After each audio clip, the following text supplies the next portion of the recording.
Sutra Teratai yang menakjubkan. Bab 1. Pendahuluan. Shinfasyang. Sutra Teratai episode 103. Fenomena dari para makhluk dan Buddha. Dari awal sampai akhir tetaplah sama. Sering dikatakan terdapat dua hal yang tidak dapat dihalangi, yakni waktu dan ketidakkekalan. Ketidakkekalan merujuk kepada hal yang mengalir tanpa henti, yang terus mengejar ke depan. Waktu terus berlalu, ketidakkekalan terus mendekat, sehingga Buddha mengatakan dunia ini dipenuhi penderitaan. Penderitaan terletak pada usia hidup yang tidak panjang. Semua ini telah kita mengetahui bahwa kita harus menggenggam kehidupan ini dengan baik. Mendengarkan ajaran Buddha harus dengan sepenuh hati. Di dalam Sutra Teratai juga mengatakan demikian. Semua orang yang berada di ladang pelatihan sekarang datang untuk mendengarkan Sutra Teratai. Semuanya adalah karena jalinan jodoh. Sejak masa lampau tanpa awal, karena setiap Buddha yang datang ke dunia pada akhirnya juga akan membabarkan Sutra Teratai. Ketika masa Buddha Sakyamuni, separuh masa akhir hidupnya, membabarkan ajaran agung sebelum akhirnya beliau juga membabarkan Sutra Teratai. Ini disebut semua Buddha memiliki ajaran yang sama, baik pada kalpa yang tak terhitung lamanya pada masa lampau, juga sama berada pada persamuhan puncak burung Nasar untuk mendengarkan Sutra Teratai. Para penjalin jodoh tersebut seperti apa yang disebut sebagai penjalin jodoh? Ini merujuk kepada Sutra Teratai dapat dipergunakan masuk ke dalam batin, mendengar Dharma dan memahaminya. Inilah yang dimaksud dengan orang yang memiliki jalinan jodoh. Juga terdapat sebab dan kondisi yang lain. Sebab dan kondisi merujuk kepada orang yang mendengarkan, tertarik, kemudian memahaminya, namun tidak begitu jelas, juga tidak terlalu serius. Namun setelah menjalin jodoh ini, terdapat banyak orang yang demikian dibandingkan orang yang memahami setelah mendengarkan. Orang yang sekali mendengar paham semuanya sangat banyak dibandingkan orang yang demikian hanya sekedar menjalin jodoh, mendengar kemudian turut bersuka cita, belum memiliki pemahaman secara keseluruhan. Ini disebut sebagai penjalin jodoh. Baik para penjalin jodoh turut bersuka cita juga memiliki jasa kebajikan. Dengan mendengar Buddha Dharma dalam kehidupan demi kehidupan, juga akan bertemu di ladang pelatihan Sutra Teratai. Namun bukanlah mulai dari ladang pelatihan ini menjalin jodoh dan turut bersuka cita. Bukankah pada saat ini menambah pemahaman yang lebih mendalam? Maka ketika Buddha sedang membabarkan Sutra Teratai, melihat mereka yang hadir telah menanam akar kebajikan, berharap dapat lebih matang pada kali ini. Berharap mereka membangkitkan tekad luhur, menegakkan ikrar agung. Juga terdapat kelompok lain yang sedang ditunggu oleh Buddha. Mereka yang belum memiliki akar kebajikan, yang belum pernah bertemu dengan Sutra Teratai, belum pernah mendengar sebelumnya, sekarang lebih tidak mengetahuinya. Orang yang belum menanam akar kebajikan berharap mereka dapat menanam akar kebajikan. Bagi orang-orang yang belum menanam akar kebajikan, memungkinkan mereka untuk menanam akar kebajikan.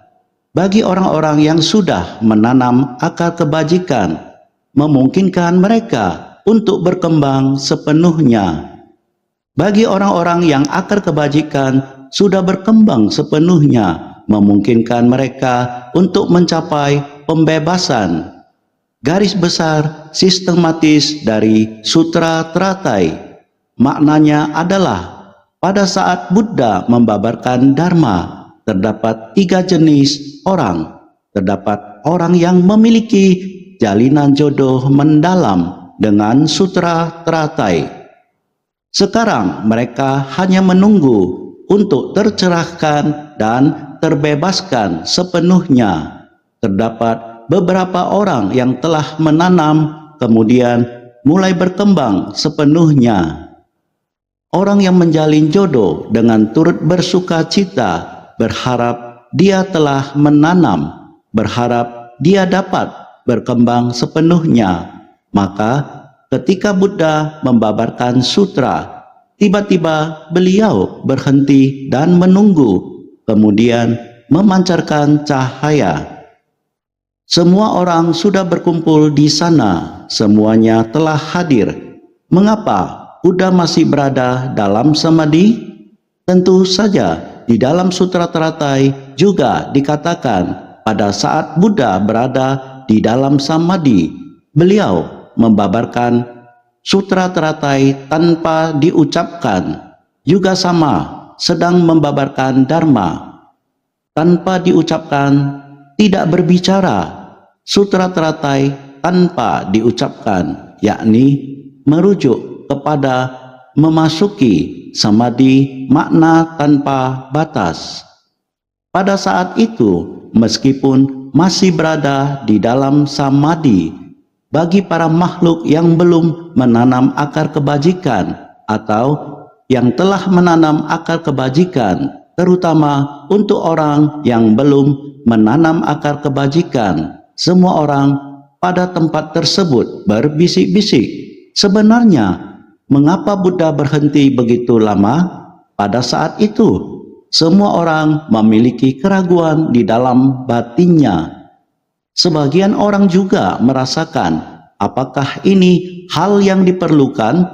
Maka terdapat sebagian orang yang mundur. Orang yang demikian sama sekali tidak mengerti, tidak memiliki kesabaran, sehingga terdapat satu kurun waktu 5.000 orang memilih untuk mundur.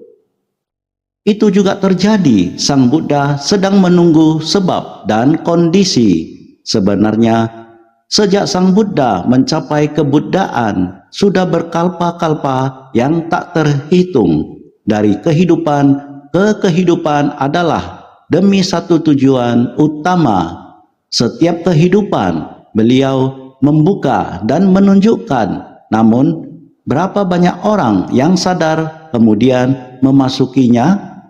Jika semua makhluk dapat menyadari dan menerima, maka semua orang sudah bisa kembali pada sifat dasarnya. Sifat dasar setiap orang adalah sifat kebuddhaan. Apakah mereka masih perlu untuk mendengarkan? Mereka tidak perlu, tetapi ketika kita melihat sekeliling, semuanya juga tidak sama. Begitu banyak para makhluk yang masih dalam kebingungan.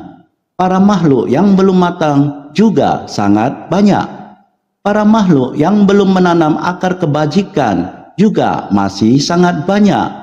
Yang telah menanam akar kebajikan juga masih berputar di dalam 6 alam kehidupan, membangkitkan aksi yang sama, sehingga Sang Buddha terus menunggu para makhluk untuk tercerahkan dan memasuki ajarannya. Karena kita masih belum tercerahkan, juga masih berseteru antara kebenaran dan kejahatan, saling terlibat dan tarik-menarik.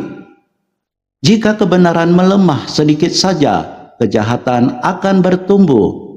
Inilah welas asih Buddha, berbelas kasihan kepada para makhluk, yakni dengan welas asih Sang Buddha.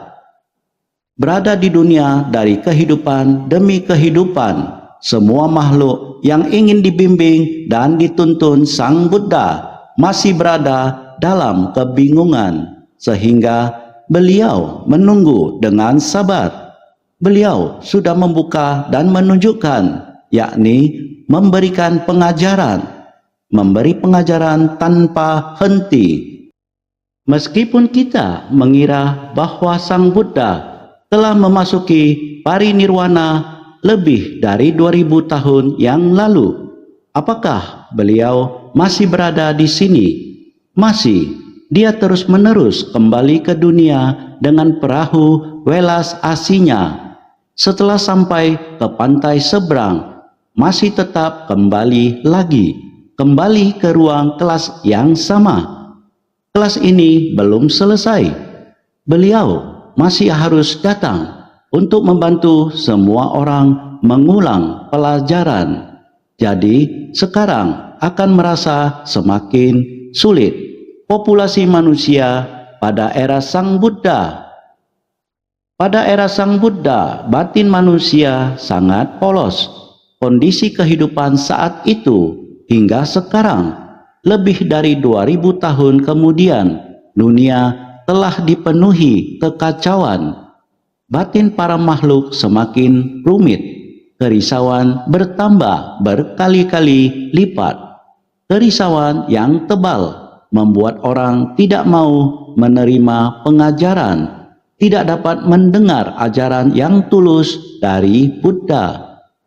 Orang yang bersungguh-sungguh menerima dengan tulus menjadi semakin sedikit, sehingga Sang Buddha juga merasa tidak berdaya berbelas kasihan kepada para makhluk. Maka seperti yang telah kita bahas sebelumnya, Buddha membabarkan Sutra Makna Tanpa Batas. Beliau terus duduk di sana, kemudian memancarkan cahaya. Sehabis membabarkan Sutra Makna Tanpa Batas, Buddha tidak bangkit dari singgasana dharmanya, serta-merta memasuki samadhi dan memancarkan cahaya. Cahaya merupakan kebajikan dari Buddha, yang juga merupakan bukti bahwa beliau telah sepenuhnya menerima Sutra Makna Tanpa Batas ke dalam dunia batinnya, dunia batin. Sutra Makna Tanpa Batas merupakan inti dari Sutra Teratai. Beliau ingin inti Sutra Teratai ini disebarkan kepada banyak makhluk. Setelah penuh keyakinan terhadap inti Sutra Teratai, batin sangat bersukacita. Sutra Makna Tanpa Batas telah berhasil disempurnakan, yang merupakan inti dari Sutra Teratai. Maka Sang Buddha memancarkan cahaya sukacita. Cahaya mewakili welas asih dan kebijaksanaan. Kebijaksanaan dapat menembus kegelapan. Di dalam dasar batin setiap orang dapat memancarkan cahaya di tengah kegelapan. Inilah kebijaksanaan. Sang Buddha tidak tega melihat para makhluk, agar semua orang memahami bahwa waktu tidak menunggu. Kehidupan manusia adalah tidak kekal. Bahkan untuk saya yang telah mencapai kebuddhaan juga akan mengalami tua, sakit, dan mati. Inilah menampakkan wujud dan menunjukkan parinirwana. Namun ini hanyalah sebuah fenomena. Prinsip yang benar dan sejati adalah beliau terus datang ke dunia, tidak lahir, tidak mati. Prinsip kebenaran yang kekal, sehingga disebut sebagai kembali ke dunia dengan perahu welas asihnya. Ini menunjukkan welas asih Sang Buddha. Apa yang terlihat sekarang adalah sama seperti dahulu, sekalipun adalah masa lampau, juga sama seperti terlihat sekarang. Fenomena dari para makhluk dan Buddha dari awal sampai akhir tetaplah sama. Itu sebabnya hendaknya tahu kalau sekarang Buddha memancarkan cahaya juga karena ingin membabarkan Dharma Agung pada persamuhan Sutra Teratai ini. Apa yang terlihat sekarang adalah sama seperti dahulu, sekalipun adalah masa lampau, juga sama terlihat seperti terlihat sekarang. Sekarang, pada persamuhan Sutra Teratai ini, orang-orang terus berdatangan dalam jumlah banyak. Sang Buddha duduk dan memasuki samadhi, berdiam diri. Sutra Teratai tanpa diucapkan masih berada dalam keadaan samadhi. Sekarang demikian, dahulu juga demikian. Kondisi dari ladang pelatihan ini, kondisinya adalah sama. Sekarang dan masa lalu sepenuhnya sama. Maka fenomena dari para makhluk dan Buddha dari awal sampai akhir tetaplah sama. Para makhluk berada dalam kebingungan, sedangkan Buddha telah tercerahkan. Sebenarnya Buddha dan para makhluk adalah sama, namun orang yang masih berada dalam kebingungan membutuhkan orang yang telah tercerahkan untuk membimbingnya. Orang yang tercerahkan datang untuk membimbing. Beliau memiliki metode. Metode ini baik sekarang maupun dahulu semuanya adalah sama, sehingga fenomena dari awal sampai akhir tetaplah sama. Saat persamuhan Sutra Teratai akan dimulai dalam 6 prinsip, 6 faktor penyempurna para makhluk telah dijelaskan dengan sangat jelas. Itu sebabnya hendaknya tahu kalau sekarang Buddha memancarkan cahaya juga karena ingin membabarkan Dharma Agung. Karena Buddha memancarkan cahaya di sana, semuanya bertujuan untuk membabarkan Dharma Agung. Buddha datang ke dunia untuk membabarkan Dharma. Dunia ini bukan hanya dunia makhluk awam saja. Di dunia tempat kita hidup sekarang, di antara langit dan bumi ini, terdapat orang suci dan makhluk awam, serta orang dengan akar kapasitas yang berbeda, sehingga disebut sebagai tempat berdiam bagi para makhluk dari 5 alam kelahiran. 5 alam kelahiran kembali: dewa, manusia, neraka, setan kelaparan, dan binatang. Manusia dan dewa, 4 tingkatan makhluk suci: Buddha, Bodhisattva, Saraweka, dan Prayeka Buddha.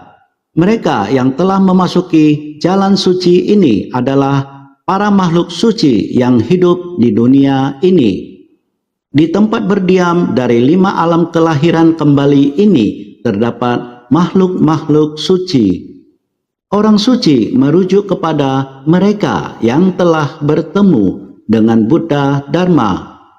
Ada Saraweka dan Prayeka Buddha. Sarawaka adalah mereka yang mendengarkan suara Buddha, pengajaran Dharma dari Buddha. Melalui suara dan pengajaran Dharma tersebut, dia dapat meyakini, menerima, dan mengamalkan. Inilah Saraweka. Prayeka Buddha adalah orang yang memiliki jalinan jodoh. Dengan kondisi ini, dengan mengamati musim semi, panas, gugur, dan dingin, mereka memahami bahwa kehidupan manusia adalah tidak kekal. Mereka dapat tercerahkan dengan cara demikian. Bagaimana dengan Bodhisattva? Bodhisattva adalah orang yang telah mencapai tahap kesucian. Mereka dapat mendengarkan Buddha Dharma, baik semua ajaran yang dibabarkan oleh Buddha atau kondisi sekitar.